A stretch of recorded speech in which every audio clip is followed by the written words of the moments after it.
નમસ્કાર. રાજકોટના જંગલેશ્વર વિસ્તારમાં મેગા ડિમોલેશન મુદ્દે મ્યુનિસિપલ કમિશનરનું મહત્વપૂર્ણ નિવેદન. રાજકોટ મ્યુનિસિપલ કોર્પોરેશન અનુસાર 23 ફેબ્રુઆરી સોમવારના રોજ નિર્ધારિત મુજબ ડિમોલેશન કામગીરી હાથ ધરવામાં આવશે. આ કામગીરી માટે આરએમસીના 700 થી 800 અધિકારીઓ અને કર્મચારીઓ તૈનાત કરવામાં આવ્યા અને ઉચ્ચ અધિકારીઓ કંટ્રોલ રૂમમાં બેસી સમગ્ર કામગીરી પર નજર રાખશે. મ્યુનિસિપલ કમિશનર તુષાર સુમેરેએ જણાવ્યું કે ઘણા લોકો સ્વેચ્છાએ પોતાના મકાનો ખાલી કરી રહ્યા છે. મનપા તરફથી અસરગ્રસ્તોને ટ્રેક્ટર અને મજૂરોની સુવિધા પણ આપવામાં આવી. જે લોકો હજુ ઘર ખાલી નથી કરી રહ્યા તેને સમજાવવામાં પણ આવી રહ્યા છે અને જો છતાં સહકાર નહીં આપે તો નિયમ મુજબ નિર્ણય લેવામાં આવશે. 7 અલગ અલગ સેક્ટરમાં આ સમગ્ર કામગીરી વહેંચવામાં આવી અને ડિમોલેશન થશે તે વાત નક્કી હોવાનું કમિશનરે સ્પષ્ટ કર્યું. વધુ સમાચાર માટે જોડાયેલા રહો આરપી ગુજરાત ન્યૂઝ રાજકોટ. રાજકોટ શહેરમાં જંગલેશ્વર વિસ્તારમાં આપ જાણો છો તેમ નદી પટના તેમજ ટાઉન પ્લાનિંગ રોડના દબાણો હટાવવાની કામગીરી શરૂ થઈ છે.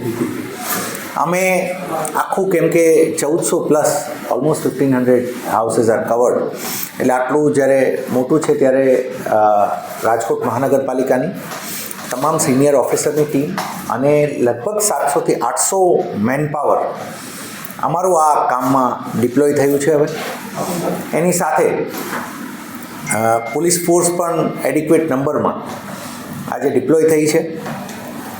અમને નાગરિકોને સમજાવી અને પોતાની રીતે ખાલી કરે એ પણ પ્રયત્નો શરૂ થયા છે ને એના પણ અમને રિઝલ્ટ્સ મળી રહ્યા છે. અમે આજના દિવસથી તો અમે ટ્રેક્ટર્સ વગેરે સુવિધા પણ વિસ્તારમાં આપી રહ્યા છીએ કે જેથી અમારા સાધનો પણ જો યુઝ કરીને જેટલું ખાલી વહેલા થઈ શકે એ થઈ શકે. અને અમે એ પણ રાખ્યું છે. આપણે જણાવીએ કે હવે ધીમે ધીમે વી આર મૂવિંગ ટુવર્ડ્સ અમે ડિમોલિશન તરફ આગળ હવે વધ્યા છીએ અને એ પ્રક્રિયા હવે શરૂ થઈ રહી છે. ઘણા લોકો માનતા નથી, ના પાડે છે, ઘર્ષણ કરી દેશે તો મકાન ખાલી થઈ જાય.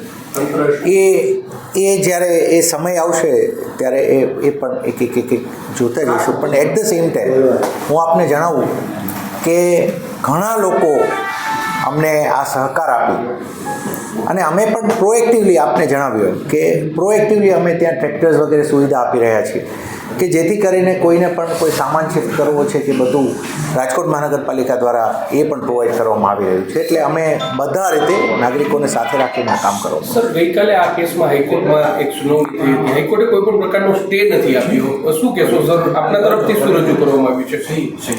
નહીં, ચાલુ છે, એક પ્રક્રિયા છે.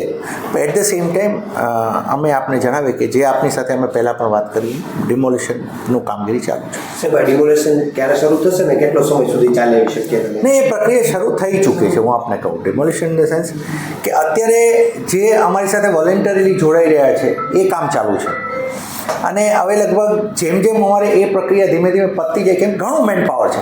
7 સેક્ટરમાં અમે કામ કરી રહ્યા છીએ અલગ અલગ. અમારો કંટ્રોલ રૂમ પણ અમે ત્યાં હવે બનાવ્યો છે. લગભગ કાલથી તો અમે પોતે ત્યાં કંટ્રોલ રૂમમાં જ બેસવાનું શરૂ કરીશું હવે.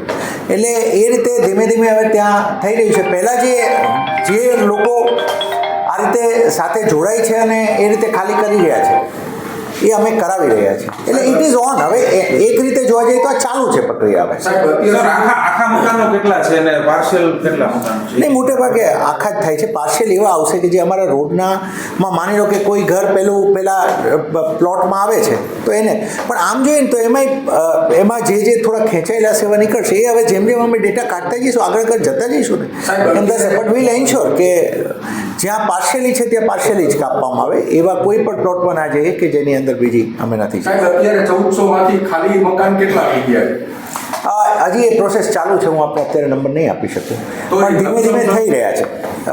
આઈ can not share, I don't have the number frankly speaking, કેમ કે ધીમે ધીમે પ્રોસેસ ચાલુ છે. આજ સવારથી આપ ત્યાં ગયા હશો તો પણ જોયું હશે કે ધીમે ધીમે મકાનો ખાલી થઈ રહ્યા છે. એકદમ ચાલુ છે પ્રોસેસ. જી.